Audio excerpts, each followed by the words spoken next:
ব্যারাকপুর লোকসভা সাংসদ পার্থ ভৌমিক ব্যারাকপুর লোকসভার সার্বিক উন্নয়নে রাজ্যের বিভিন্ন আধিকারিকদের নিয়ে এক উচ্চ পর্যায়ে বৈঠক করেন। প্রশাসনিক ভবনে বৈঠক শেষে সাংবাদিকদের মুখোমুখি হয়ে জানান, বাংলার মাননীয় মুখ্যমন্ত্রী মমতা বন্দ্যোপাধ্যায় স্টেট ফান্ড থেকে কল্যাণী হাইওয়ে করছে। দুপাশে একটা জমা জলের মারাত্মক সমস্যা আছে। আমরা সেটা নিয়ে এর আগে মন্ত্রী পুলক রায়ের উপস্থিতিতে এবং আজকে তার কতটা শর্ট আউট হয়েছে সেইটা নিয়ে আমরা একটা বিস্তারিত আলোচনা করলাম। ইরিগেশন ডিপার্টমেন্ট তার কী কী কাজ, নীলগঞ্জ খাল পরিষ্কার করা, ত্রিবেণী খাল পরিষ্কার করা, সেটা নিয়েও বিস্তারিত আলোচনা হয়েছে। জগদ্দলের ক্ষেত্রে ভাটপাড়া মিউনিসিপ্যালিটির ক্ষেত্রে একটা আলাদা গ্রেড হবে, সেটা কেএম নিয়ে করবে, সেটা নিয়ে বিস্তারিত আলোচনা হবে। অর্থাৎ আগামী বছর যাতে জমা জলের সমস্যা থেকে মানুষ মুক্ত হতে পারে তার একটা বিস্তারিত আলোচনা হয়েছে। আমডাঙ্গায় অনেক রাস্তা আছে যেটা স্বাধীনতার পর থেকে হয়নি, সেই রাস্তাগুলো কত দ্রুত করা সম্ভব সেটা নিয়ে বিস্তারিত আলোচনা হয়েছে।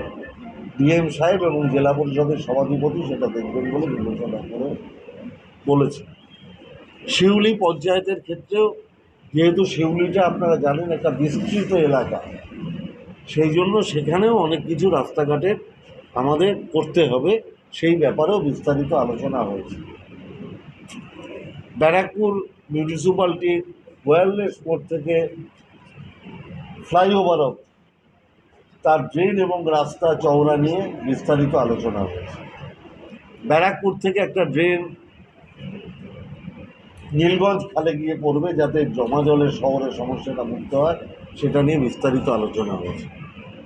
নৈহাটি এবং জগদ্দলের মামুদপুর গ্রামের যাতে জলটা না জমে হাইওয়ের ফলে, সেটা যাতে ত্রিমোহিনী খালের পর ফেলা হয়, তার জন্য কেএমডিএর সাথে আজকে একটা বিস্তারিত আলোচনা হয়েছে। স্বাভাবিকভাবেই অটো টোটোর সমস্যা নিয়ে ব্যারাকপুর শিল্পাঞ্চলে এই লোকসভার মধ্যে আমাদের একটা বিস্তারিত আলোচনা হয়েছে এবং আমরা কিছু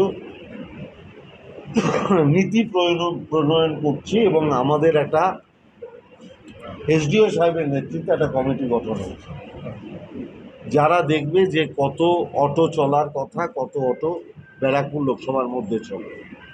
আমরা পিডাব্লিউডির রাস্তাটা যেখানে যেখানে বড় করা সম্ভব সেখানে সেখানে ঘোষপাড়া রোড বড় করব,